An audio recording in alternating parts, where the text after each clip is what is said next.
In 1990, a geologist stood at the base of the Great Sphinx and noticed something the Egyptologists had missed for decades. The weathering patterns carved into the limestone walls of the enclosure were not the work of wind and sand. They were the unmistakable signature of water. Heavy, sustained rainfall. The kind that hasn't fallen on the Giza plateau for more than 7,000 years. The Sphinx, according to every textbook, every museum placard, every accepted timeline of Egyptian history, was carved around 2500 BCE during the reign of Pharaoh Khafra. But the geology tells a different story. A story written in stone by water that should not have been there. By erosion that requires thousands of years of rainfall to create. By evidence that suggests someone was carving monuments on the Giza plateau when Egypt was still green, when the Sahara was still savanna, when human civilization was not supposed to exist.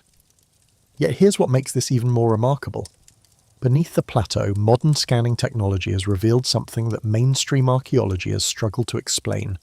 Vast underground chambers, vertical shafts descending hundreds of feet into bedrock, geometric passages connecting multiple levels, a subterranean network that extends far beyond the known chambers of the pyramids. Some researchers estimate these installations could predate the first pharaoh by thousands of years. The question is not whether they exist. The radar data confirms they're there. The question is who built them and what the Egyptians were actually constructing their civilization on top of. The ancient Sumerian texts, written in cuneiform on clay tablets more than 5,000 years ago, describe beings they called the Anunnaki, those who from heaven to earth came. Mainstream scholars interpret these as mythological deities, but the texts describe them with remarkable specificity. Physical beings who arrived, who established settlements, who built underground installations to protect themselves from surface conditions, who performed what the texts call genetic experiments. And according to these same texts, one of their primary centres of operation was in the land they called Temeri, the beloved land, what we now call Egypt. So tonight, as the day fades and your thoughts begin to slow, I'm going to take you on a journey beneath the sands of Giza. Not just to explore what might be there, but to ask a question that archaeology has been reluctant to confront. What if the monuments we attribute to the pharaohs were not built from nothing, but constructed on top of something far older? What if ancient Egypt inherited an infrastructure it did not fully understand, incorporating mysterious passages and chambers left by whoever came before? What if the timeline of civilization is not what we've been told, and the evidence of an earlier chapter has been buried, both literally and figuratively, beneath layers of sand and orthodoxy? Close your eyes, if you'd like. You won't need visuals for this journey. The world I'm building exists better in shadow, in the space between memory and history, in the quiet places where conventional narratives begin to unravel. Let the story unfold at its own pace, let your breathing slow, and let's descend together into the layered history of Giza, where every answer seems to reveal another, deeper question. Before we go deeper, if this resonates with you, a quiet like helps others find these stories. I'm curious, where in the world are you drifting off from tonight? What time is it there? And as always with our videos, the visuals are here to add context, but they aren't necessary to follow along. Let the ancient world emerge in your mind's eye. Thank you for always having our back. The sand whispers secrets at Giza. It always has. But for most of recorded history, we have refused to listen. Stand at the edge of the Sphinx enclosure and look down into that massive trench carved from living bedrock. The walls of this ancient quarry are not smooth. They are deeply weathered, carved by forces that official Egyptology has struggled to explain for decades. The erosion patterns are vertical, rounded, flowing. They look unmistakably like the work of water, not wind-blown sand, which creates horizontal striations, sharp and abrasive. Not the slow chemical weathering of desert conditions, but heavy, sustained rainfall, the kind of precipitation that carved gullies and channels into soft limestone over centuries of exposure. The problem is simple and devastating. Egypt has been an arid desert for the last 5,000 years.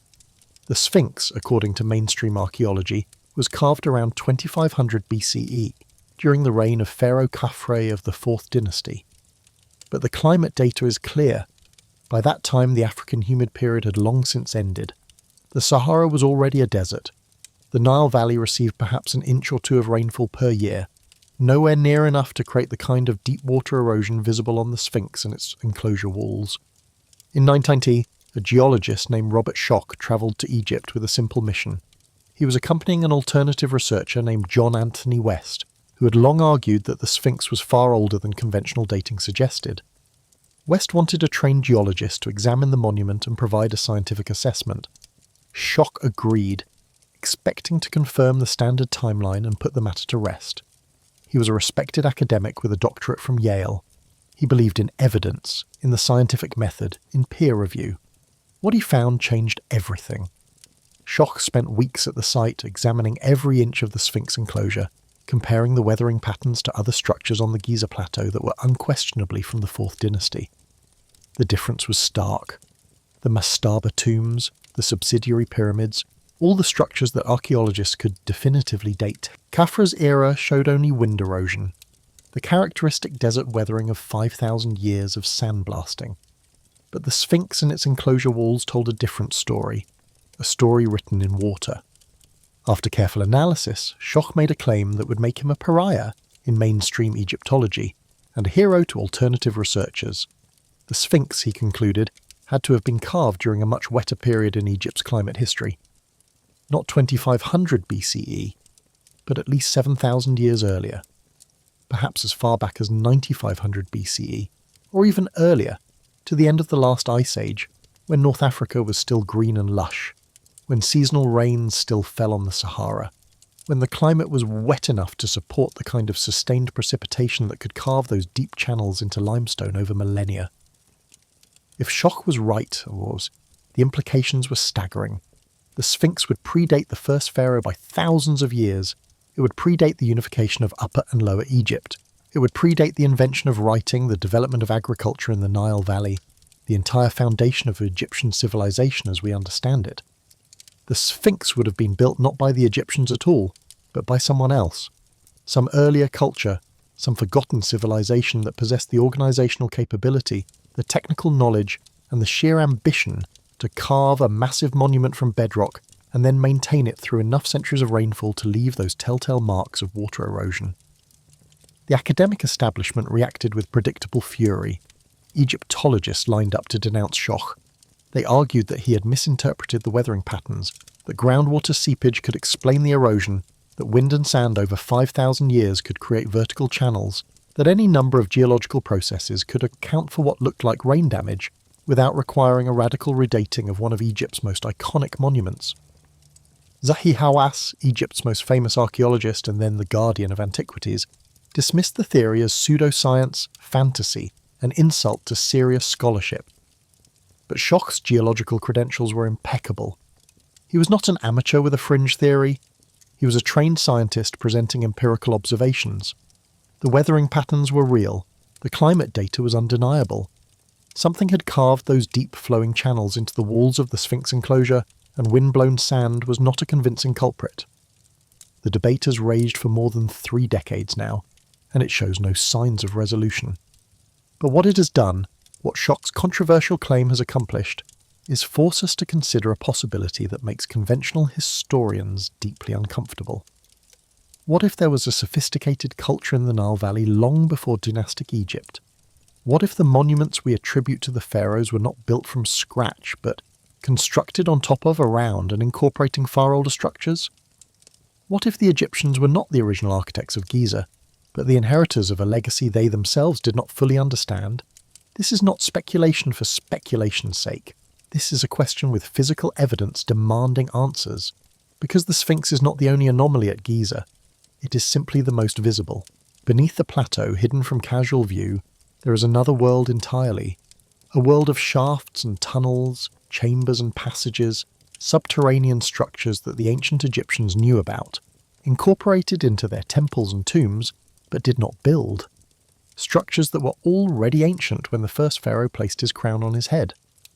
In recent years, advanced scanning technologies have revealed something extraordinary beneath the Giza plateau. Synthetic aperture radar, ground-penetrating radar, seismic surveys, electrical resistivity tomography. Modern science has given us eyes that can see through stone and sand, that can map what lies hidden in the earth without ever breaking ground. And what these technologies have shown us is that Giza is not solid bedrock beneath a layer of monuments. Giza is honeycombed, riddled with voids, a complex network of underground spaces that extends far beyond the known chambers of the pyramids. Italian and Scottish research teams have published data suggesting the existence of massive subterranean chambers beneath the Great Pyramid and Khafra's pyramid. Not small cavities, not natural fissures in the limestone, but precisely engineered spaces measuring tens of meters across, vertical shafts descending hundreds of feet into the bedrock, spiral pathways, geometric passages connecting multiple levels, a layout that does not match anything built by 4th dynasty Egyptians, whose architectural style and capabilities are well documented from other sites. The official response has been silence or dismissal. Egyptian authorities have blocked excavation permits. Mainstream archaeologists have called the radar findings inconclusive, artifacts of the scanning technology, misinterpretations of natural geological features.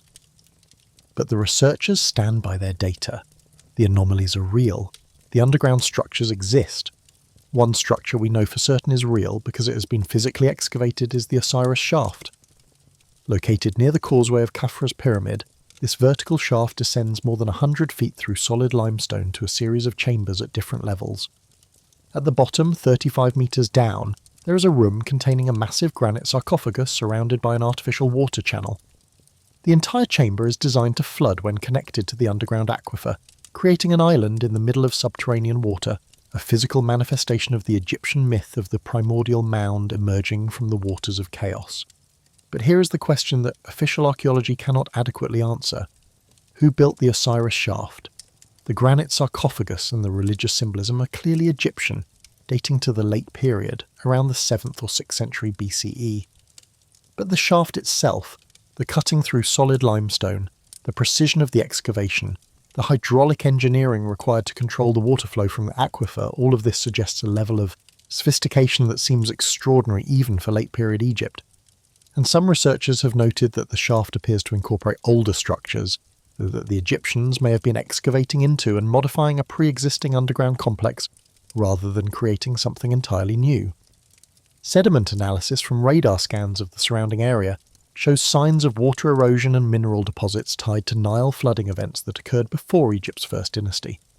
If this dating is accurate, it means parts of the subterranean network at Giza, or at least the geological evidence of water interaction with carved stone, predate 3100 BCE.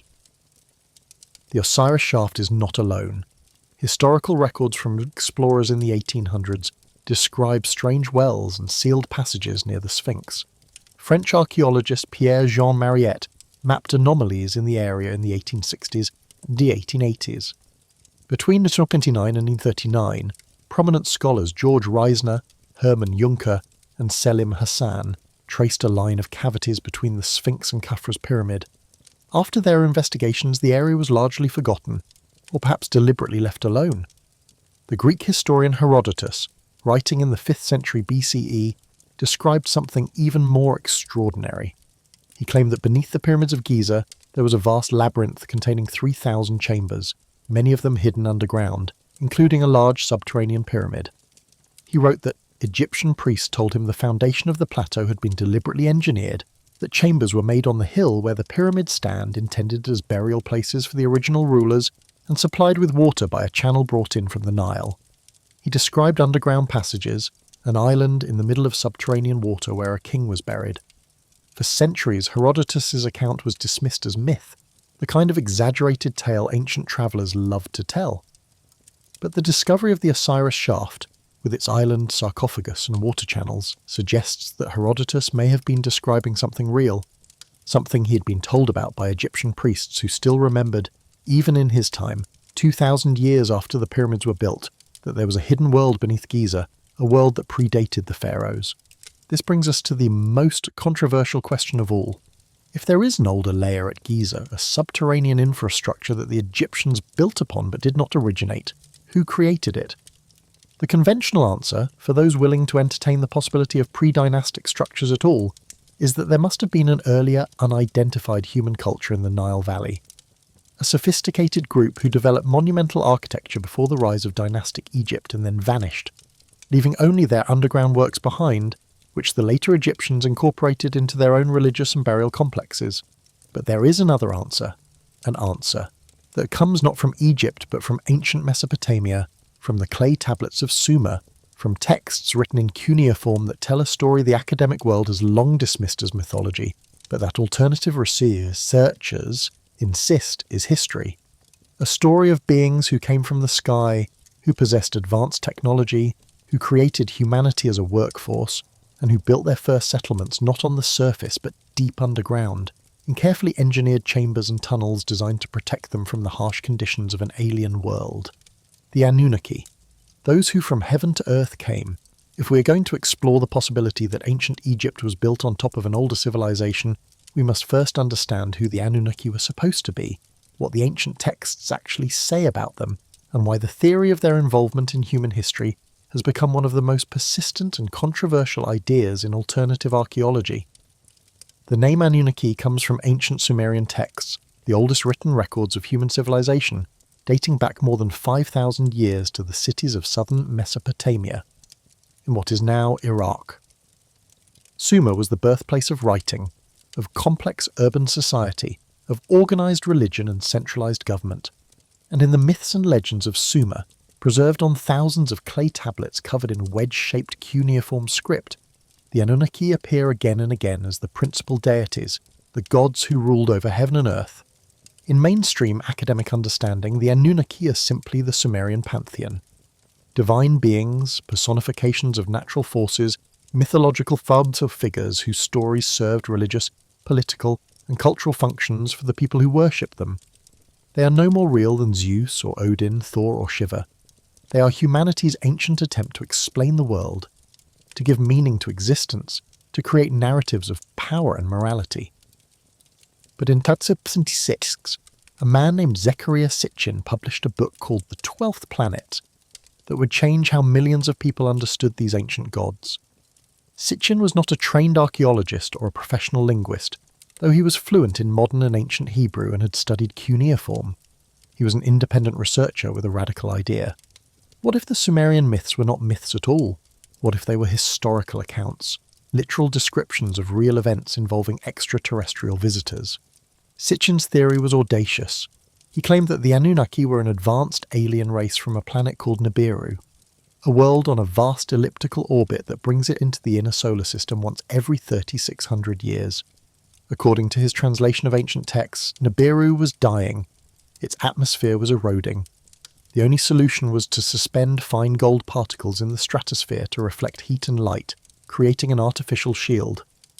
But Nibiru was poor in gold, so the Anunnaki launched an expedition to Earth, a planet they knew was rich in the precious metal. They arrived, Sitchin claimed, approximately 450,000 years ago. They established bases in Mesopotamia and began mining operations, primarily in southeastern Africa. For thousands of years, the Anunnaki toiled in these mines, but eventually the workers rebelled. The labour was too hard, too dangerous. A crisis emerged. The mining operation was essential to saving their home world, but the workforce was on the verge of collapse. This is when, according to Sitchin's interpretation of the Sumerian creation myths, the Anunnaki chief scientist, a being named Enki, proposed a solution. They would create a new species, a hybrid being that combined the DNA of the Anunnaki with that of a primitive hominid already evolving on Earth. This new creature would be intelligent enough to follow complex instructions and operate mining equipment, but not so intelligent that it would question its purpose. It would be, in essence, a biological tool, a slave species. The being they created was called the Adapa, the model man, the prototype. In later religious traditions, distorted through thousands of years of oral transmission and cultural evolution, this story would become the biblical account of Adam, the first man created in the image of God. Sitchin's theory is rejected by virtually every mainstream scholar who has examined it. His translations of cuneiform have been called inaccurate, his interpretations of ancient myths labelled as cherry-picked and taken wildly out of context, his understanding of Mesopotamian culture dismissed as fundamentally flawed. Experts in Sumerian language point out that Anunnaki simply means princely offspring, or those of royal blood, a reference to their status as the children of the sky god Anu. There is no ancient text, they insist, that explicitly describes the Anunnaki as space travellers or genetic engineers, and yet Sitchin's books have sold millions of copies worldwide. his ideas have become foundational to the ancient astronaut theory, a hypothesis that proposes extraterrestrial influence on early human civilization. His work has inspired television shows, documentaries, and an entire subculture of researchers who believe that the conventional account of human origins is incomplete, that we are not the product of random mutation and natural selection alone, but the deliberate creation of technologically advanced beings who saw our planet as a resource to be exploited. Whether Sitchin was right or wrong in the specifics, what his work accomplished was to force us to look at ancient texts with fresh eyes, to ask uncomfortable questions about the sudden appearance of sophisticated knowledge in cultures that supposedly had no writing, no mathematics, no concept of the cosmos just a few centuries before they were building ziggurats and charting the movements of planets. The Sumerians knew things they should not have been able to know. They had a base 60 mathematical system, a sexagesimal framework we still use today when we divide the hour into 60 minutes, the minute into 60 seconds, the circle into 360 degrees.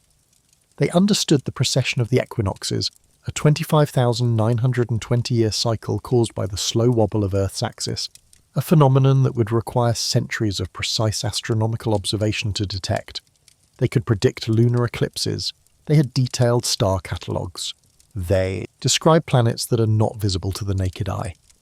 How did a Bronze Age culture achieve this level of astronomical sophistication? The conventional answer is that they were brilliant, patient observers who accumulated knowledge over many generations. But alternative researchers point out that the Sumerian texts themselves offer a different explanation. They say, repeatedly and explicitly, that this knowledge was given to them by the Anunnaki, the gods who came from the sky and taught humanity the arts of civilization. Now, whether those gods were extraterrestrials, as Sitchin claimed, or representatives of an earlier, now-lost human civilization, as other researchers suggest, or simply mythological figures as mainstream scholars insist, the pattern remains the same. Ancient cultures around the world describe a time when knowledge was transferred from someone else, some older and wiser source, to primitive humanity. The Egyptians credited the god Thoth with bringing writing and science. The Mayans spoke of Kukulkan, the feathered serpent who descended from the sky to teach them astronomy and agriculture. The Greeks told of Prometheus stealing fire from the gods to give to mankind. These are not isolated myths. They are a global pattern, a recurring theme that appears in almost every ancient culture. The sudden gift of civilization, the transfer of knowledge from an advanced source to a primitive people, the memory preserved in story that we did not invent everything ourselves, that we were taught, that there were teachers, and if those teachers existed, if there truly was a transfer of technology and knowledge at the dawn of civilization, then where did they come from? Where did they go, and what did they leave behind? This is where the story returns to Egypt. Because if the Anunnaki or some equivalent precursor civilization existed, if they built underground structures before the rise of dynastic Egypt, then Giza would have been the perfect place to do it. Central location in the Nile Valley, solid limestone bedrock ideal for excavation, high ground above the floodplain of the river, strategic position at the border between Upper and Lower Egypt, and most intriguingly direct access to the underground aquifer, the water table that made hydraulic engineering possible thousands of years before the invention of modern pumps. The Egyptians themselves left tantalizing hints that they were building on top of something older. The pyramid texts carved into the walls of the pyramids of the 5th and 6th dynasties contain passages that do not describe the afterlife journey of a pharaoh, but seem to reference much older events, a time before the dynasties, before the kings, before the unification of Egypt itself. They speak of the first time, the Zep Tepi, and golden age when the gods walked the earth, when the land was different, when great works were accomplished by beings who were not human. The Edfu building texts preserved at the Pearl Temple of Horus in Upper Egypt tell an even more explicit story. They describe a group of divine beings called the Shebtu, the 7 sages, who came to Egypt in the distant past and built the first temples. These structures, the texts say, were constructed according to a plan laid down in the time before time, a sacred geometry designed to encode the knowledge of the cosmos. And crucially, these first temples were built on mounds that emerged from the primordial waters, islands of dry land that rose from the flood. Does this sound familiar? It should, because it is exactly what archaeologists found at the bottom of the Osiris shaft, a chamber designed to flood, with a granite sarcophagus on a raised platform, an artificial island surrounded by water, a physical recreation of the mythological primordial mound. The Egyptians were not just preserving a story, they were building monuments that incorporated the physical reality of much older structures. They were thus, quite literally, constructing their civilization on top of the foundations left by whoever came before. And the evidence for this layering is not limited to mythology and underground shafts. In 2024, researchers using ground-penetrating radar announced the discovery of 2 large underground structures near the Great Pyramid, in an area of the Western Cemetery that had never been excavated. The structures are L-shaped, buried about 6.5 feet below the surface. One appears to be empty or filled with sand and gravel. The other shows signs of worked stone, carved passages, internal chambers. The researchers noted that the L shape cannot be created by natural geological processes. These are artificial structures, but they do not match any known 4th dynasty architecture. They are something else, something older perhaps, or something built by the Egyptians using older foundations they discovered when they began construction on the Giza plateau. In late 2024 and early 2025, new reports emerged from Italian and Scottish teams claiming to have detected, using synthetic aperture radar tomography, a vast underground complex beneath all 3 major pyramids. The data suggests 8 vertical cylindrical shafts, each descending more than 2,000 feet into the bedrock, spiral staircases surrounding the shafts, 2 massive cubic chambers, each approximately 80 meters on a side, 5 multi-level structures connected by geometric passageways. If confirmed, this would represent the largest underground construction project in ancient history, a subterranean city that dwarfs anything the Egyptians are known to have built. Egyptian authorities have dismissed these claims as fantasy, as misinterpretation of radar data, as pseudoscience promoted by fringe researchers with no understanding of archaeology. They have refused to grant excavation permits. They have blocked further investigation. The official position is that Giza has been thoroughly studied, that there are no hidden chambers of significance, that any underground spaces are either known structures like the Osiris shaft or natural voids in the limestone that have no archaeological importance. But the refusal to investigate is itself suspicious. If the radar data is wrong, if the anomalies are just natural features or artifacts of the scanning technology, then excavation would prove that conclusively. The fact that authorities are blocking excavation suggests they either believe there might be something there and do not want it found, or they are operating under a policy that protects the established narrative even at the cost of potential new discoveries. The conspiracy theories that swirl around this situation are predictable, and in some cases, justified by the circumstances. If there is a vast underground complex beneath Giza, and if it predates dynastic Egypt, then its discovery would force a complete rewrite of ancient history. It would mean that the pharaohs were not the original builders of the plateau. It would mean that the pyramids themselves might be constructions built on top of or incorporating far older foundations. It would mean that the sudden appearance of Egyptian civilization, that mysterious leap from scattered Neolithic villages to one of the most sophisticated societies in the ancient world in the space of just a few centuries, was not a natural development but the result of inheriting an already advanced infrastructure. And if that infrastructure was built by the Anunnaki, or by any other non-human or pre-human civilization, then the implications extend far beyond archaeology. They touch on the fundamental question of who we are, where we came from, and whether we are truly alone in the universe. The Egypt-Anunnaki connection, for those who believe in it, is supported by more than just the physical anomalies at Giza. It is supported by a network of linguistic, cultural, and mythological parallels between ancient Egypt and ancient Mesopotamia, connections that mainstream scholars acknowledge but interpret very differently than alternative researchers.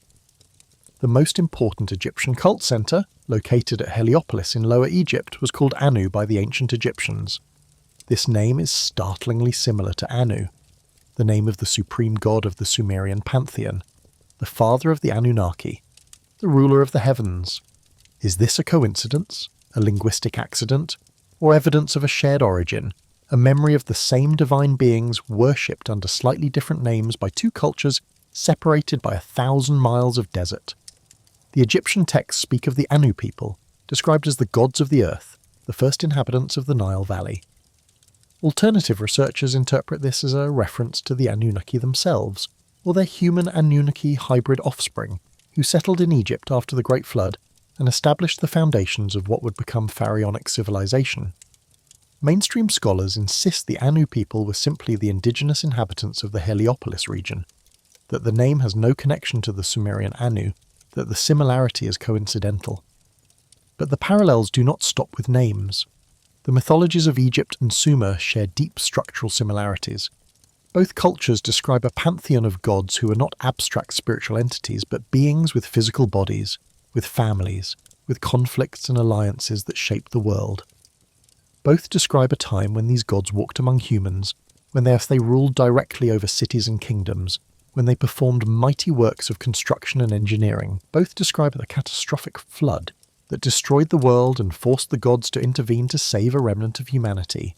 The Egyptian god Ptah, worshipped as the creator deity, the master craftsman who spoke the world into existence through divine words, is remarkably similar to the Sumerian god Enki, who was also a creator, a scientist, a technologist, the one who genetically engineered humanity, and who repeatedly intervened to save humans from the wrath of his brother Enlil.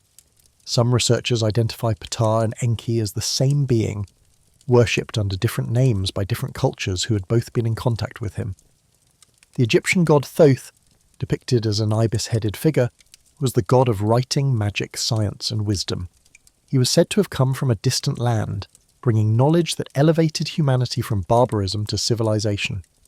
He was credited with designing the pyramids, with measuring the earth, with recording the secrets of the cosmos. In Sumerian mythology, there is a similar figure, the god Ningish-Zida, also associated with wisdom and secret knowledge, also depicted with serpent symbolism that links him to the deeper mysteries of existence. Some researchers identify Thoth with Ningish-Zida, or with the Sumerian Nabu, the scribe of the gods. The Egyptian goddess Isis, wife of Osiris and mother of Horus, bears striking similarities to the Sumerian goddess Inanna, also known as Ishtar in the Akkadian language. Both are powerful female deities associated with love, war, fertility, and the planet Venus. Both have myths involving descent into the underworld and triumphant return. Both are depicted as queens of heaven, rulers of the stars, beings of immense power who could challenge even the highest gods. The Egyptian god Set, the murderer of Osiris, the embodiment of chaos and disorder, the desert god who represents everything wild and untamed, is often compared to the Sumerian Nergal, god of the underworld, war and pestilence, another deity associated with destruction and the breaking of cosmic order. These parallels have been known to scholars for more than a century. The conventional explanation is cultural diffusion, the spread of ideas and stories through trade, migration, and conquest. Ancient Mesopotamia and ancient Egypt were not isolated civilizations. They traded extensively, they fought wars, they knew about each other. It is entirely possible, indeed likely, that religious ideas and mythological motifs travelled along the same routes as goods and people, that the Egyptians borrowed from the Sumerians or vice versa, that both borrowed from even earlier cultures now lost to history. But alternative researchers ask a different question. What if the parallels are not due to borrowing but to a shared source? What if both the Egyptians and the Sumerians were describing the same beings, the same gods, the same historical events, just using the names and cultural frameworks of their own societies? What if the Anunnaki were real, and they operated, in both Mesopotamia and Egypt, leaving behind not just myths but physical structures, underground installations that both cultures built upon and incorporated into their own religious complexes? This theory gains support from a curious detail that has long puzzled archaeologists. The sudden appearance of advanced civilization in Egypt around 3100 BCE was not a purely indigenous development. Egyptian hieroglyphic writing, when it first appears, is already fully formed, a complex system capable of expressing abstract concepts, recording history, encoding religious texts. There is no slow evolution from primitive pictographs to sophisticated writing. It appears suddenly, as if someone already knew how to write and simply began doing so.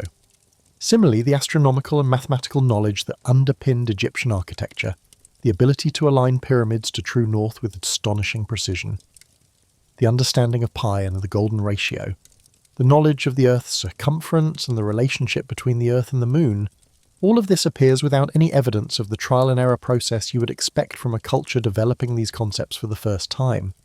The mainstream explanation is that we are missing the earlier developmental stages, that the evidence has been lost due to the perishable nature of papyrus and wood, that the slow evolution of Egyptian culture occurred but has not been preserved in the archaeological record. And this is certainly possible. The Nile's annual flooding would have destroyed countless settlements and artefacts over the millennia. But it is also possible that the knowledge was not developed in Egypt at all. It was imported, either from Mesopotamia, where we know writing and mathematics appeared earlier, or from an even older source, a precursor civilization that taught both the Sumerians and the Egyptians and then vanished, leaving only its underground installations and its mythological legacy. If that precursor civilization was the Anunnaki, then we must ask what happened to them. Where did they go? The Sumerian texts provide an answer, though interpreting it requires accepting their accounts as history rather than myth. According to the Epic of Gilgamesh and other Mesopotamian texts, the Anunnaki ruled Earth directly for thousands of years. They established cities, taught humanity the arts of civilization, and used human labour to mine the resources they needed. But their presence was not permanent. The texts describe a great conflict, wars between factions of the Anunnaki, devastating weapons that could level mountains and boil the seas, cataclysms that reshaped the world. The most famous of these events is the Great Flood, described in the story of Utnapishtim in Gilgamesh, in the Sumerian tale of Zu-Sudra, in the Akkadian Atrahasis epic. The flood, the texts say, was not a natural disaster. It was a deliberate act by the Anunnaki leader Enlil, who had grown tired of humanity's noise and chaos and decided to wipe the species out entirely.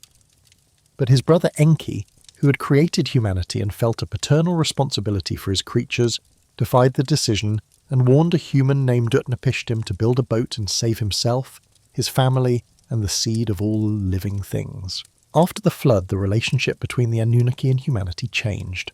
The gods withdrew from practical rule. They established human kingship, appointing mortal rulers who would govern on their behalf. They moved from overt presence to covert influence, from physical cities on Earth's surface to hidden installations, to underground bases, to orbital stations, and eventually, according to some interpretations of the texts, back to their home world of Nibiru. The last recorded interaction between the Anunnaki and humanity, according to Sitchin's chronology, occurred around 1600 BCE, when a nuclear war between Anunnaki factions destroyed Sodom and Gomorrah and ended Sumerian civilization. After that, the gods fell silent. They became memory, legend, myth.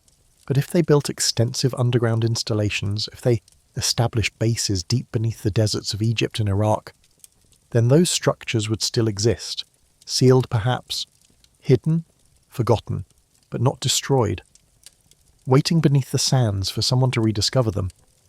And if the Egyptians built their civilization on top of these installations, if they incorporated the ancient tunnels and chambers into their own temples and tombs, if they preserved in their mythology the memory of the first time when the gods walked the earth, then Giza becomes not the origin of Egyptian civilization, but the site of its greatest inheritance.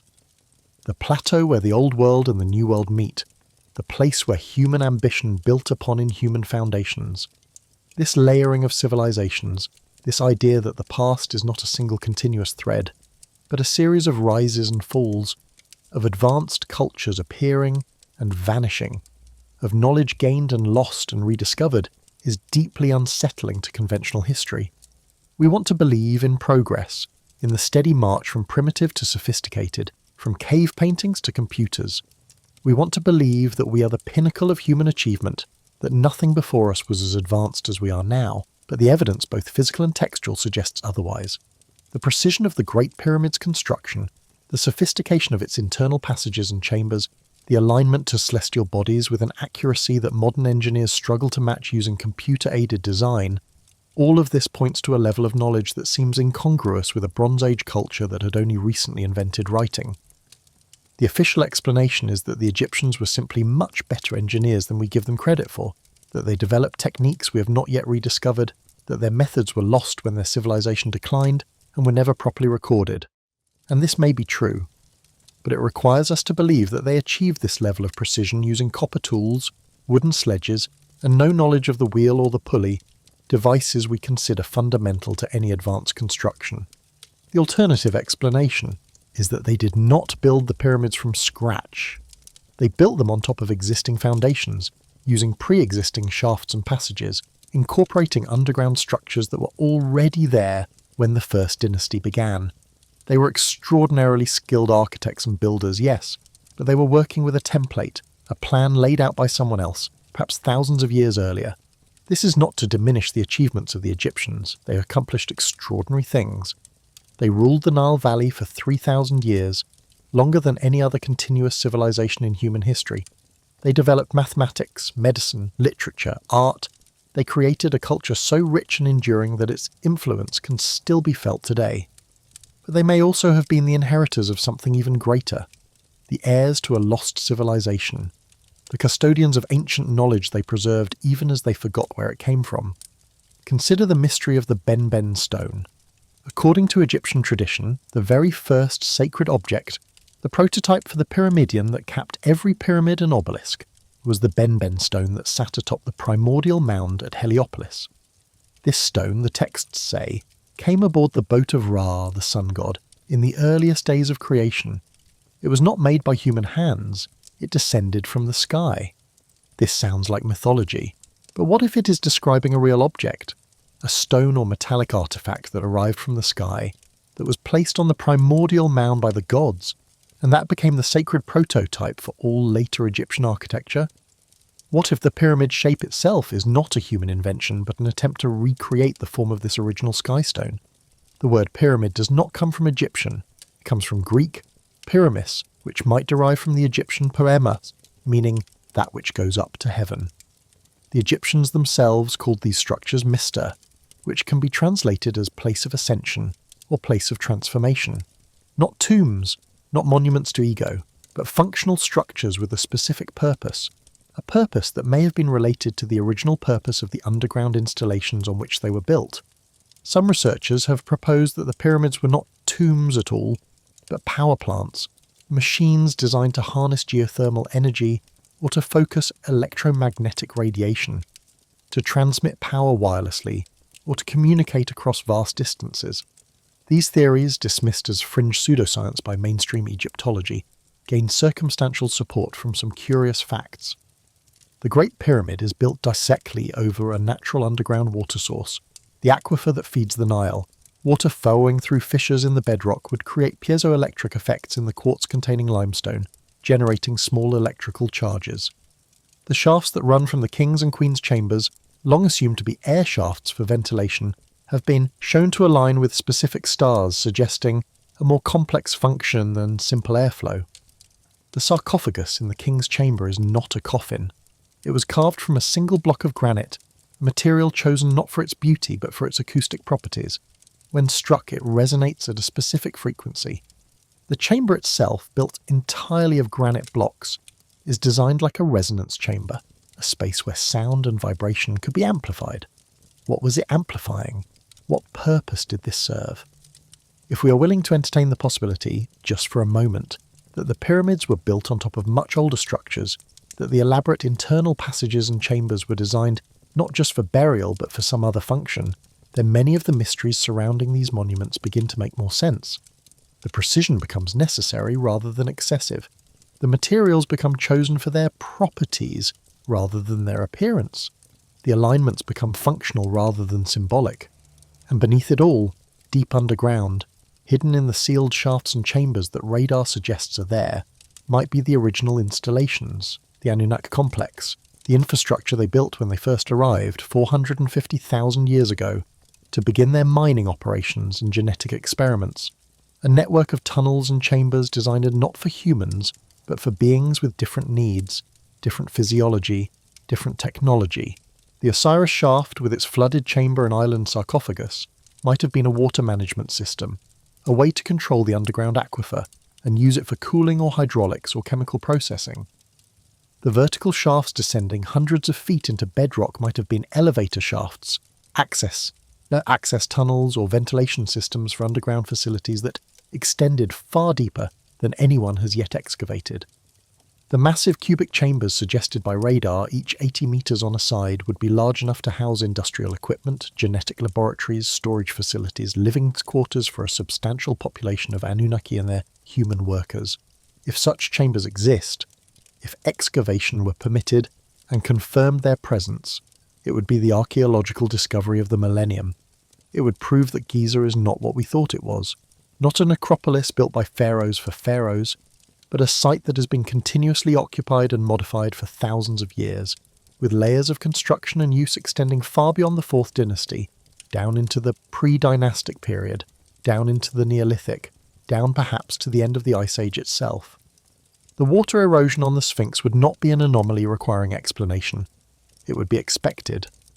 Because the Sphinx would have been carved when Egypt was still wet, when the Sahara was still savanna, when the climate was fundamentally different than it is now, the Sphinx would have been one of the surface markers for the underground complex, a guardian at the entrance, a symbol visible for miles across the ancient landscape, a signal to those who knew what to look for that this place was important, that something significant lay beneath.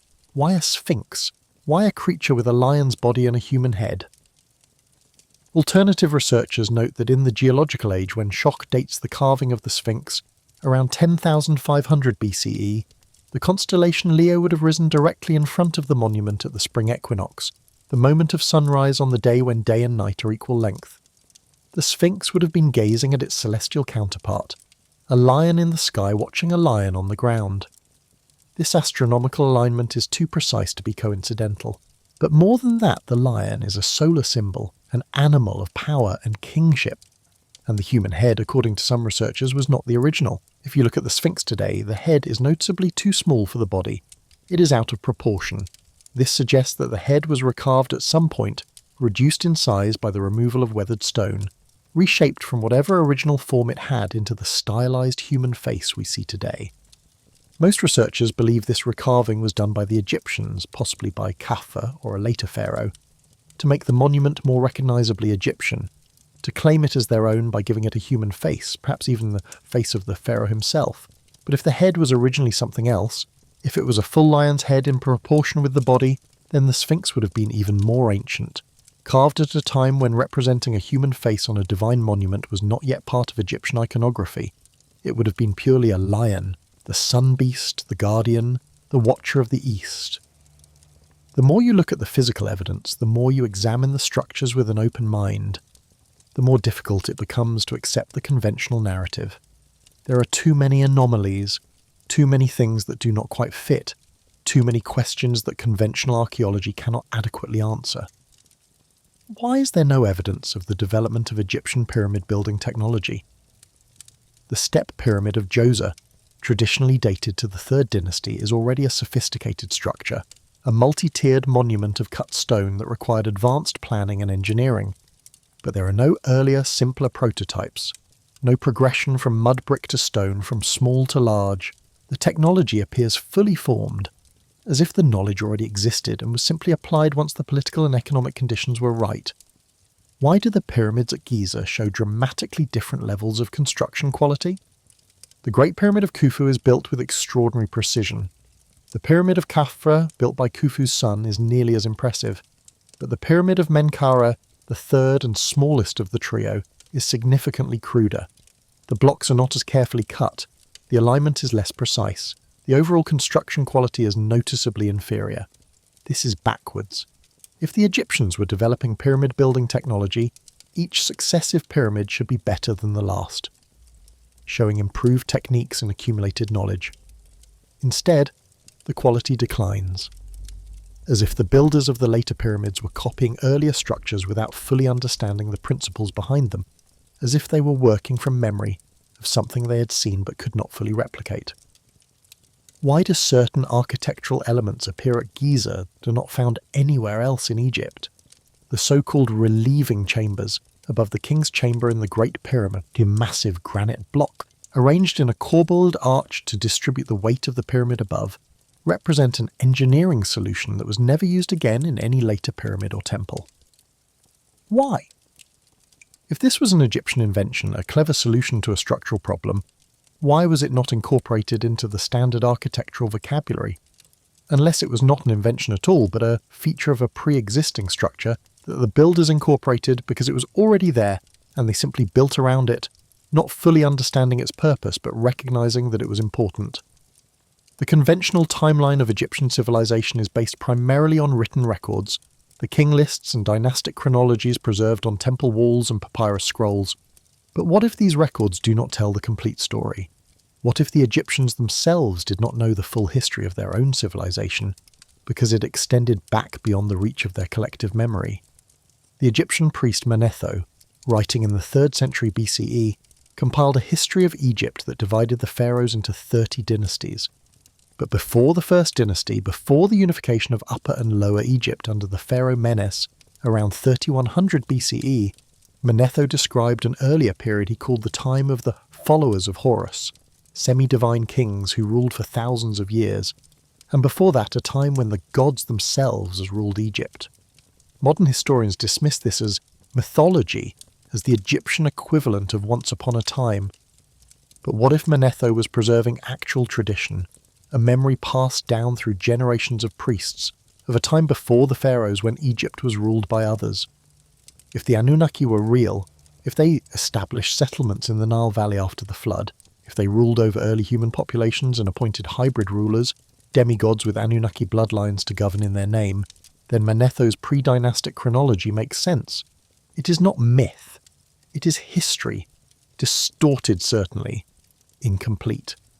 But based on real events, real rulers, a real period of Egyptian history that predates the archaeological record we currently have access to. This idea of a missing chapter in Egyptian history is supported by some curious evidence from the site of Abydos in Upper Egypt. Here, in what is called the Osirian, a structure associated with the Temple of Seti I, archaeologists have found a building style that is completely different from typical Egyptian architecture. The Osirian is built of massive limestone and granite blocks, some weighing over 100 tons, fitted together with such precision that no mortar was needed. The walls are plain, undecorated, a stark contrast to the elaborate hieroglyphs and reliefs that cover every surface of typical Egyptian temples. The structure is partially underground, accessible by descending staircases, and when the Nile is high, the central chamber floods, creating an island platform in the middle of water, just like the Osiris shaft at Giza, just like the mythological primordial mound. Some researchers date the Osirian to the same period as Seti I's temple, around 1300 BCE, but others note that the construction style is completely different, that it resembles nothing else from the 19th dynasty, that it looks instead like much earlier work, the megalithic construction of the Old Kingdom or even earlier.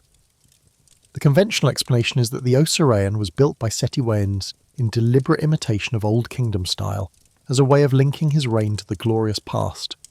But another explanation is that the Osirian was already there, a pre-existing structure, and Seti I simply excavated it, cleared away the sand that had buried it, and incorporated it into his temple complex, claiming it as his own. This pattern of claiming older structures, of building on top of existing foundations, of incorporating pre-existing installations into new construction, is repeated throughout Egyptian history.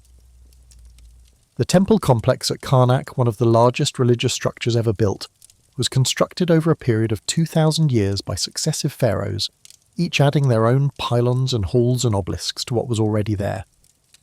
But the original core of the temple, the oldest section, shows construction techniques that are out of place, that seem more sophisticated than what came later, as if the site had been occupied long before the pharaohs we know about began their additions. The Temple of the Sphinx at Giza, the massive structure immediately adjacent to the Sphinx itself, is built of enormous limestone blocks quarried directly from the Sphinx enclosure. These core blocks show the same deep water erosion as the Sphinx itself, proving they were exposed to the same climate conditions, the same sustained rainfall. But in later periods, the Egyptians added granite-facing stones to these weathered core blocks, covering the water damage with smooth red granite from Aswan. Why? If they built the temple in the 4th dynasty, why would the core blocks already be weathered?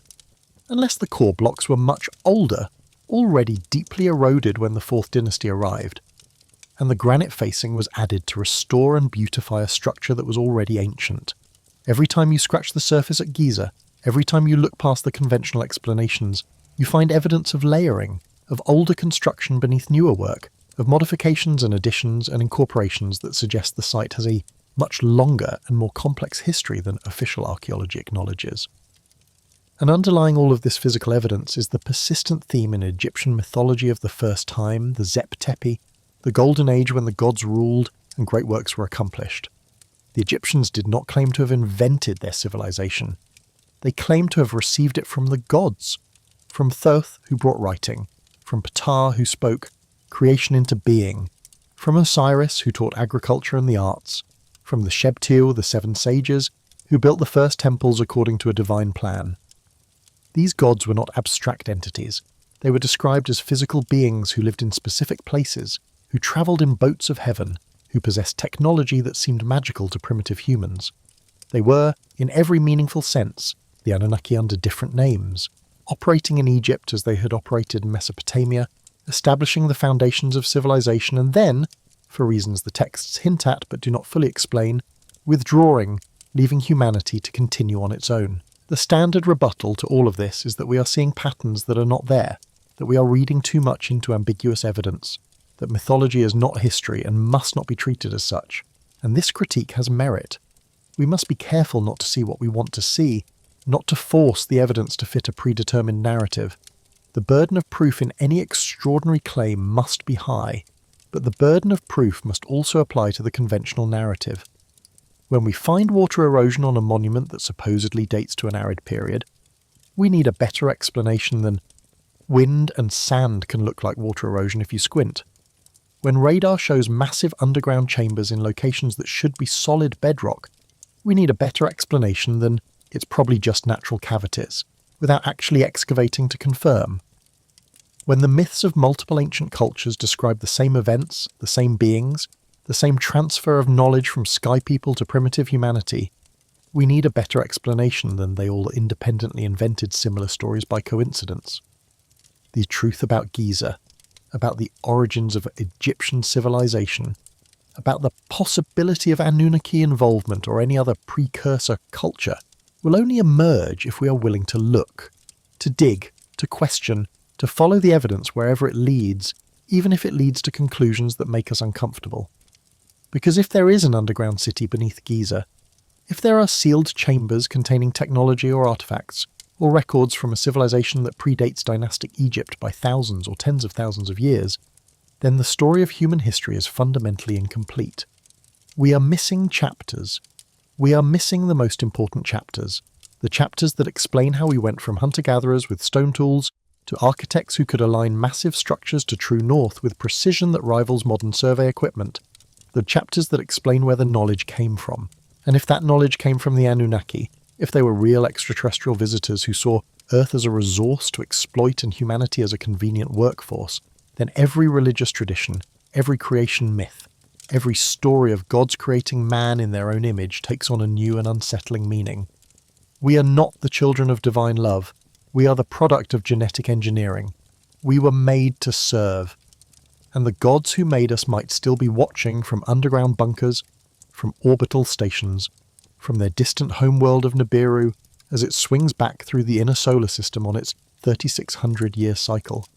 Or perhaps they are gone forever, and we are left alone with the ruins of their presence, trying to understand structures and technologies we did not create and cannot fully comprehend, building our own monuments on top of theirs, telling ourselves we are the pinnacle of civilization while standing unknowingly on the shoulders of giants we have forgotten. The sand whispers secrets at Giza. It always has. Perhaps it is time we listened. The greatest tragedy in the story of Giza, in the story of ancient Egypt, in the story of human origins itself, is not that we might have been created by alien geneticists. It is not that our monuments might stand on older foundations we did not build. The greatest tragedy is that we have stopped asking questions. We have become comfortable with the standard narrative. We have decided that the mystery is solved, that we know who built the pyramids and when and why, and anyone who suggests otherwise is dismissed as a fringe theorist, a conspiracy monger, a purveyor of pseudoscience. We have stopped being curious about our own past, but the evidence suggests that we should be curious, that there are real mysteries here, real anomalies that do not fit the conventional timeline, real structures that suggest a far more complex history than we have been willing to acknowledge. If ancient Egypt was built on top of an Anunnaki city, we will only know if we look, if we excavate the underground chambers that radar suggests are there, if we conduct thorough geological surveys of the Sphinx enclosure to determine definitively the source of its water erosion, If we use modern DNA analysis on ancient Egyptian remains to search for genetic anomalies that might indicate hybridization with a non-human species, if we apply radiocarbon dating not just to organic materials found near structures but to the structures themselves, using new techniques that can date the formation of mortar and the exposure of stone to sunlight. The tools exist. The technology is available. What is lacking is the will. The political will of the Egyptian government to permit potentially controversial excavations. The academic will of professional archaeologists to pursue lines of inquiry that might challenge their own established theories. The financial will of funding agencies to support research or research that is seen as fringe. And perhaps most importantly, what is lacking is our own will as human beings to confront the possibility that our history is not what we thought, that we might not be as special as we believed, that we might be, in some fundamental sense, less the pinnacle of creation and more the abandoned experiment of beings who saw us as tools. This is the uncomfortable possibility that lies beneath the sands of Giza, not just stone chambers and ancient artifacts, but a truth about ourselves, about what we are, about where we came from. The Anunnaki, if they existed, if they were real extraterrestrial visitors rather than mythological gods or the distorted memory of an earlier human civilization, would have seen Earth very differently than we see it. They would have seen resources to be extracted, biological diversity to be catalogued and perhaps exploited, a young species, Homo erectus, that could be modified, upgraded, engineered into something useful. They would not have seen the beauty of a sunset over the Nile.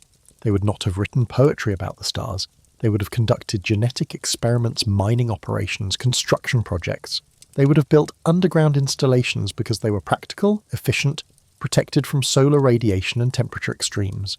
They would have done what any spacefaring civilization would do when arriving at a planet with exploitable resources and no sentient native species to object.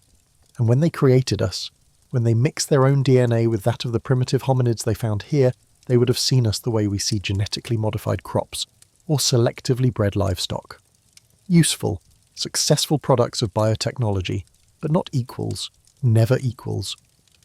This is the dark heart of the ancient astronaut theory. Not that gods walked among us, but that we were never meant to be more than slaves. That every noble thought we have ever had, every work of art, every scientific discovery, every act of love and compassion and sacrifice is the unintended consequence of a genetic modification that went further than the engineers intended. We were supposed to be smart enough to follow instructions and operate equipment. We were not supposed to develop consciousness, self-awareness, the capacity to question our creators and demand our freedom. But we did, and that might be why they left. Not because their mission was complete, but because their creation had gotten out of control. We became unpredictable, dangerous, no longer useful as slaves because we had developed the ability to rebel, or perhaps they left because they destroyed themselves. The Sumerian texts describe terrible wars among the Anunnaki factions, weapons of devastating power, cities turned to glass, lands poisoned for generations. Perhaps the underground installations at Giza are not just bases, but bunkers, bomb shelters, the last refuge of a dying civilization that tore itself apart and left us behind to inherit a ruined world. Or perhaps the simplest explanation is true. Perhaps they left because they were never here. Perhaps the Anunnaki are mythology, not history. Perhaps the underground structures at Giza, if they exist, were built by a pre-dynastic human culture, a lost civilization wiped out by climate change or war or disease, a sophisticated society that developed monumental architecture and then collapsed, leaving only their underground works behind, which the later Egyptians incorporated into their own buildings without understanding their origin. This explanation is, in many ways, more frightening than the alien theory, because if an advanced human civilization could rise and fall before recorded history, leaving barely a trace, then it could happen to us. We could build our towers of glass and steel, our global communication networks, our space stations and particle accelerators, and all of it could be swept away by catastrophe, leaving only fragments for future archaeologists to puzzle over, assuming any archaeologists survive to do the puzzling. The lesson of Giza, whether the older layer beneath dynastic Egypt was Anunnaki or human, extraterrestrial or terrestrial, is that civilizations are fragile. Knowledge can be lost. Technology can be forgotten. The march of progress is not inevitable. It can be reversed. We can fall. We have fallen before, and if we are not careful, we will fall again, and the next civilization to arise in our ruins will build their monuments on top of our cities and tell stories about the gods who came before, and they will be telling stories about us. This is why the mystery matters. Not because we need to prove that aliens built the pyramids, but because we need to understand that we are part of a much longer story than we usually acknowledge. That human history does not begin with Sumer and Egypt. It extends back into the ice, into the mists, into a past we have barely begun to explore. That there may have been other chapters, other civilizations, other attempts at building something that lasts, and that learning what happened to them might be the key to ensuring we do not repeat their fate. The underground installations at Giza, if they exist, if they are ever excavated and studied, could tell us that story. They could show us the technology of a previous age, the knowledge that was lost, the reasons for the collapse. They could be a time capsule, a message from the past to the future, a warning or an instruction manual, or simply a record that says, we were here, we tried, we failed, do better than we did. Or they could be a tomb, a sealed vault containing nothing but the bones of a civilization that died so long ago there is no one left to remember it. A monument to failure, a reminder that even the greatest works of engineering and architecture cannot outlast entropy, that eventually everything crumbles, everything degrades, everything returns to dust. The only way to know is to look, to dig, to follow the evidence wherever it leads. But we must be prepared for what we might find. Because if the answer waiting beneath Giza is that we are not the first, that we are not special, that we are just one more attempt in a long series of attempts to build something permanent in an impermanent universe, then we must decide what that means for us. Do we despair? Do we give up? Do we conclude that if every civilization eventually fails, there is no point in trying? Or do we take it as a challenge? As proof that the struggle itself is what matters, that we must build knowing we are building on ruins, that our works will one day be ruins for others to build upon, and that this is not tragedy but continuity, not failure but the natural cycle of creation and destruction and creation again. Perhaps the greatest secret buried beneath Giza is not a technology or an artifact or a record. Perhaps it is a philosophical truth, that we are dust, and to dust we shall return. But in the brief time between, we can carve something beautiful from stone. We can leave something behind. We can be part of the great chain of being that extends from the first microbe to the last thought before the heat death of the universe. And if the Anunnaki were real, if they truly created us as an experiment, as a slave species, as a biological tool, then the greatest act of defiance we can commit is to be more than they intended. To be not just intelligent but wise, not just conscious but compassionate, not just alive but truly living. To build our pyramids not on their foundations but beside them.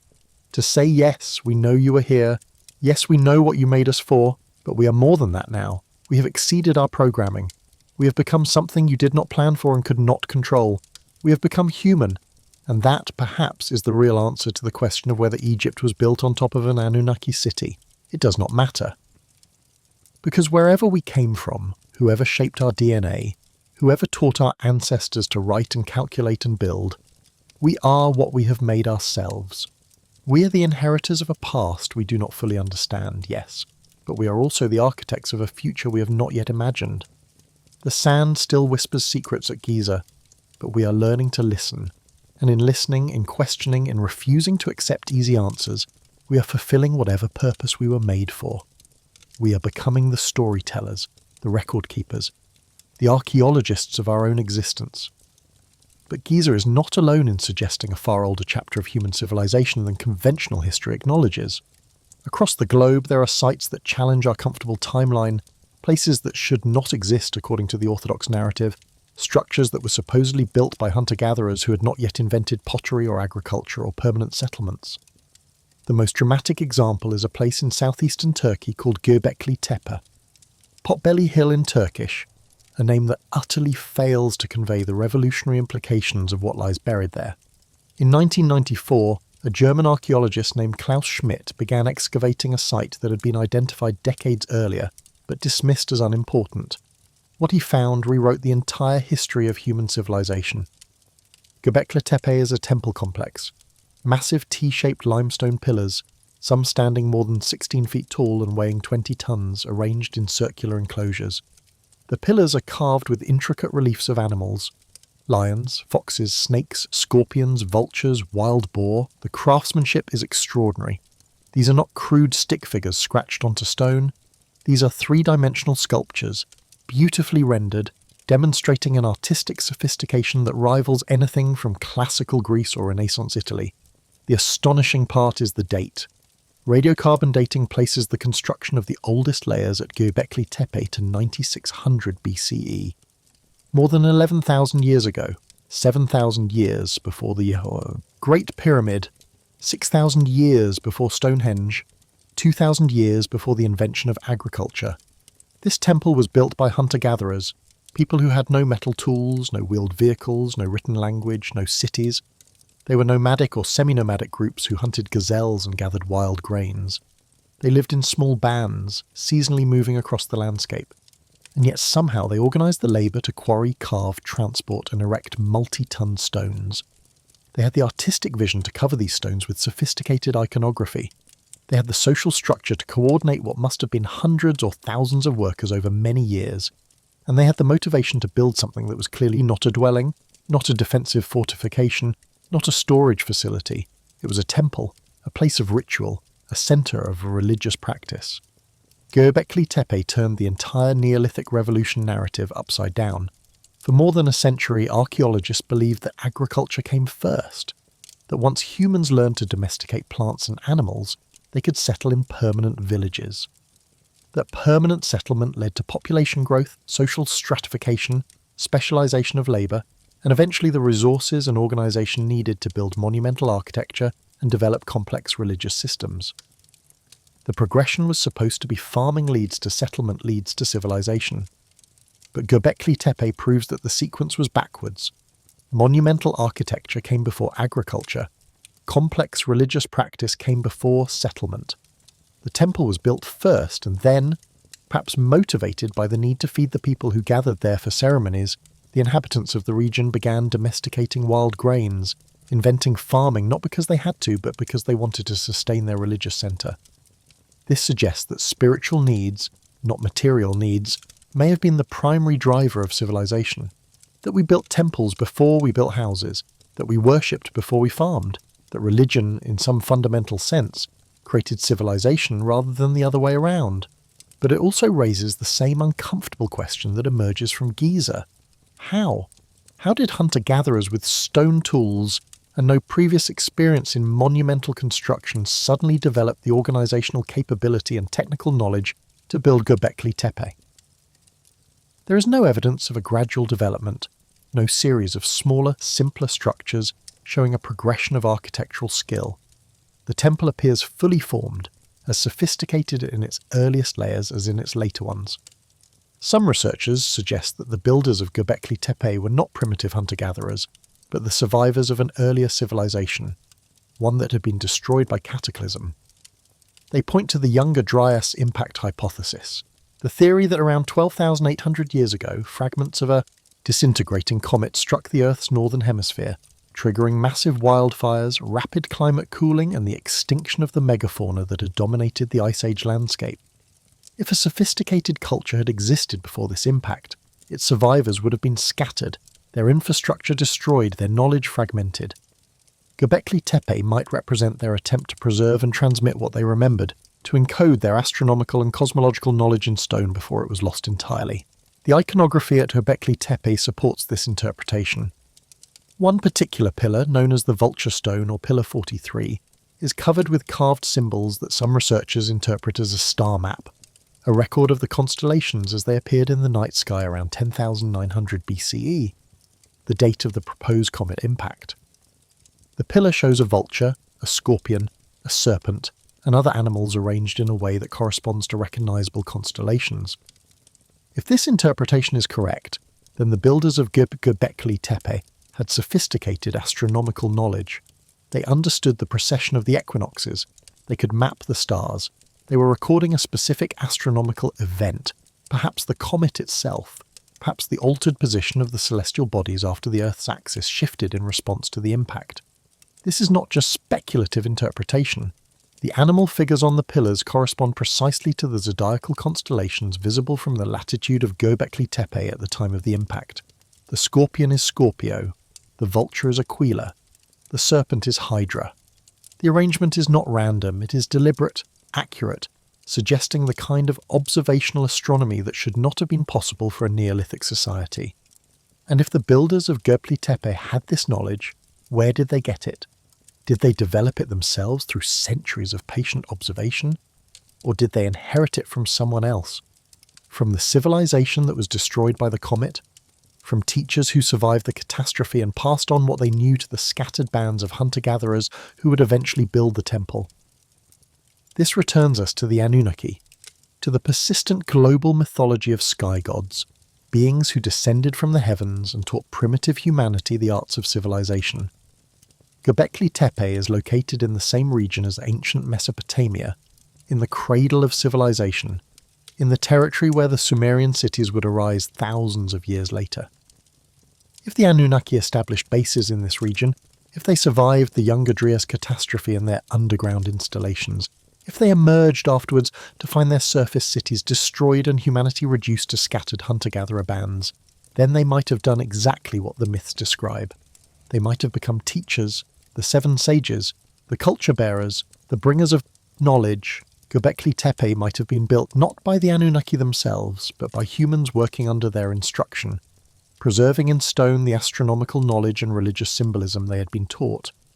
And when the temple was complete, when the knowledge had been encoded and preserved, the site was deliberately buried. The enclosures were filled with debris, carefully covered over, hidden beneath the earth. This act of intentional burial has puzzled archaeologists since the site was discovered.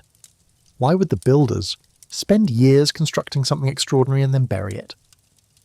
The conventional explanation is ritual, that the act of burial was itself religious, a way of closing a chapter, of making the site sacred by sealing it away.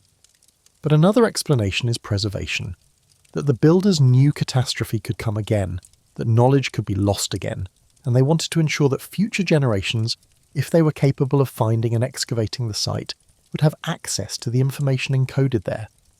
Göbekli Tepe was not just a temple, it was a time capsule.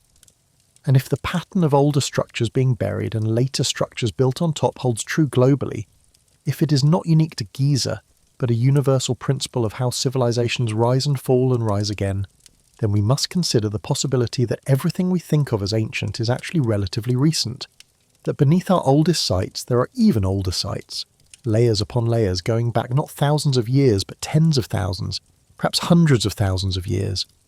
This is the terrifying implication of Göbekli Tepe and Giza, and every other site that challenges the conventional timeline. Not just that we are wrong about specific dates, but that we are fundamentally wrong about the nature of history itself, that it is not linear, not a steady progression from primitive to advanced, but cyclical, a pattern of rise and fall, sophistication and collapse, knowledge gained and knowledge lost and knowledge rediscovered. That we are not the first civilization to reach for the stars, we are just the latest. The mythology of every ancient culture contains the same basic story. There was a golden age, a time when the gods walked among men, a time of peace and prosperity and great works. And then there was a fall, a catastrophe, a flood, a fire, a war in heaven. The gods departed. Humanity was left to struggle alone, reduced to barbarism, forced to slowly rebuild from ruins we no longer understood. The Greeks called it the succession of ages. Gold, silver, bronze, iron, each age progressively worse than the last. A gradual degeneration from perfection to chaos. The Hindus called it the yugas, vast cycles of time spanning hundreds of thousands of years, each cycle ending in destruction and renewal. The Maya had their creation myths, describing multiple worlds that had been created and destroyed before our current world, each peopled by a different form of humanity, each ending in catastrophe. These are not just myths, they are cultural memory. They are humanity's attempt to preserve the knowledge that it has happened before, that civilizations have risen and fallen, that we are not special, that what we have built can be destroyed, that what we know can be forgotten. The question is not whether these cycles are real. The geological and archaeological evidence increasingly suggests they are. The question is, what causes them? Are they natural? The result of climate, change, Asteroid impacts, supervolcano eruptions, the kind of planetary-scale disasters that have happened repeatedly throughout Earth's history and will happen again, or are they artificial?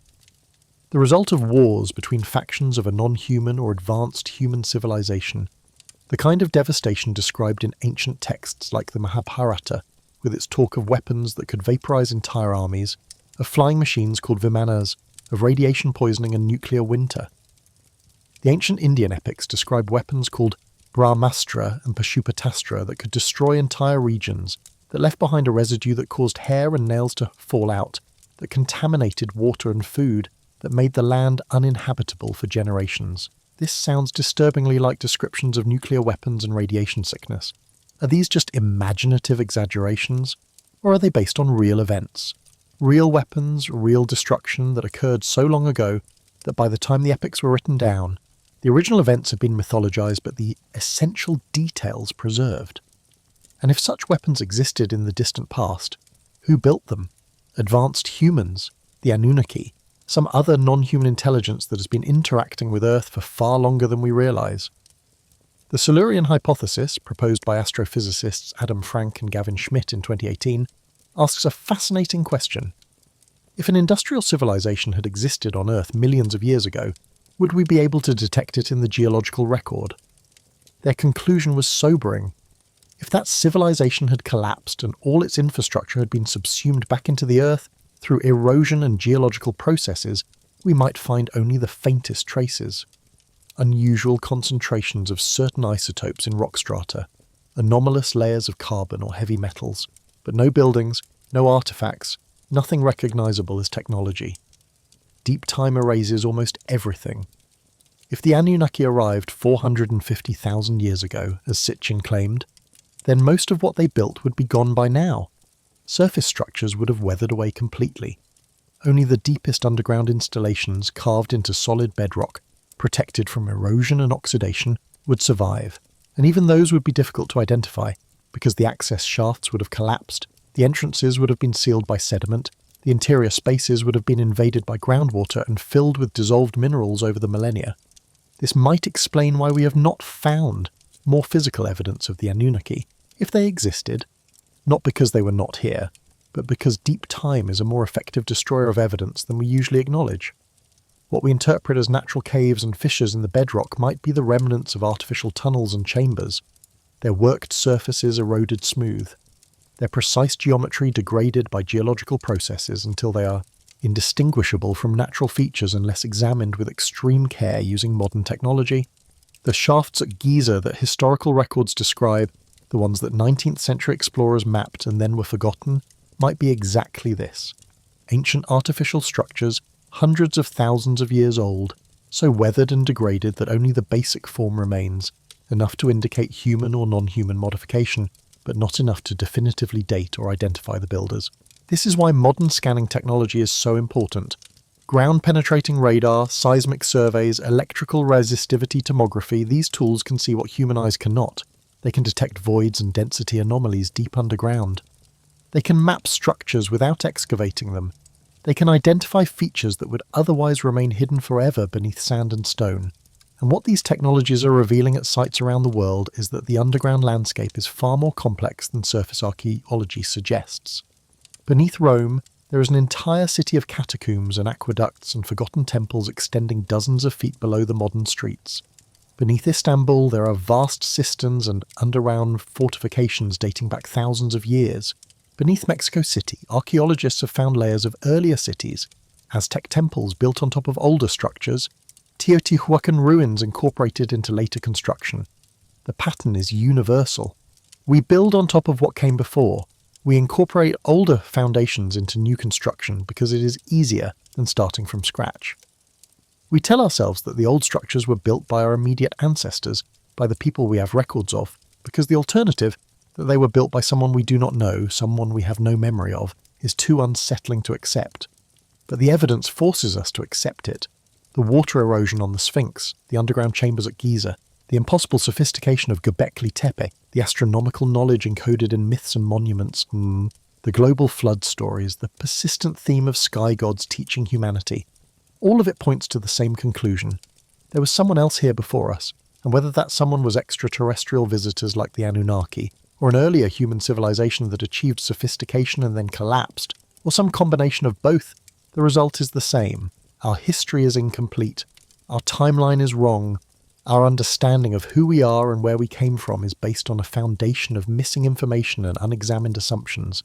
And the only way to correct this is to dig, to excavate the forbidden sites, to explore the sealed chambers, to use every tool of modern science to peer beneath the surface and map what lies hidden, to demand access to the underground installations at Giza, to insist on thorough exploration of the anomalies detected by radar, to refuse to accept the dismissals and denials of authorities who seem more interested in preserving orthodox narratives than in discovering truth. Because if there is something beneath Giza, if there is an older layer of construction that predates dynastic Egypt, if there is evidence of Anunnaki presence or any other precursor civilization, then finding it and studying it is the most important archaeological project in human history. It would answer questions that have haunted us since we first became conscious enough to ask where we came from. It would connect the dots between mythology and history, between ancient texts and physical evidence, between what we believe and what we can prove. And even if what we find does not support the Anunnaki hypothesis specifically, even if the underground structures turn out to be the work of an earlier human culture rather than extraterrestrial visitors, that discovery would still be revolutionary. It would still prove that sophisticated civilization existed on Earth far earlier than we currently believe, that the agricultural revolution and the invention of writing and the rise of cities were not the beginning of our story, but just one chapter in a much longer narrative.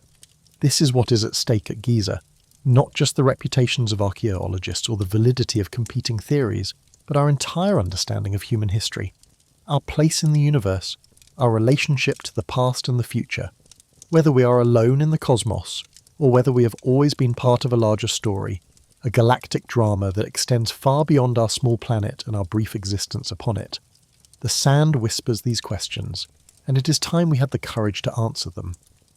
The layers beneath Giza are not just stone, they are memory. The memory of everyone who has ever looked up at the stars and wondered if we are alone. The memory of everyone who has ever tried to build something that will outlast themselves. The memory of every question that has ever been asked about where we came from and where we are going. And that memory is not buried, it is alive. It lives in us. Every time we look at the pyramids and feel that shiver of awe, every time we read ancient texts and try to understand what the authors meant, every time we ask questions about our origins, we are participating in the great human project of remembering, of trying to put together the puzzle of who we are. The answer might be buried beneath the sands, or it might be written in our DNA, or it might be whispered in the myths we tell our children, or it might be all of these things at once, layers of truth, built upon layers of truth, going down and down until we reach the bedrock of existence itself. The only way to find out is to keep digging, to keep asking, to keep wondering, to never stop searching for the truth, no matter how deeply it is buried, no matter how uncomfortable it might be when we finally uncover it, because that is what makes us human, not our DNA, not our technology, not our monuments, our questions. And the questions about Giza, about the Anunnaki, about the origins of civilization and the possibility of previous advanced cultures and the truth hidden in ancient myths, these are the questions that will echo through eternity, as long as there are minds to ask them, and voices to speak them, and ruins to remind us that we are not the first and will not be the last. The story continues, the excavation continues, the search continues, and somewhere beneath the sands, in chambers we have not yet opened, in passages we have not yet explored, in structures built by hands we have not yet identified, the truth waits, patient, eternal, buried but not forgotten, waiting for us to be ready to hear it.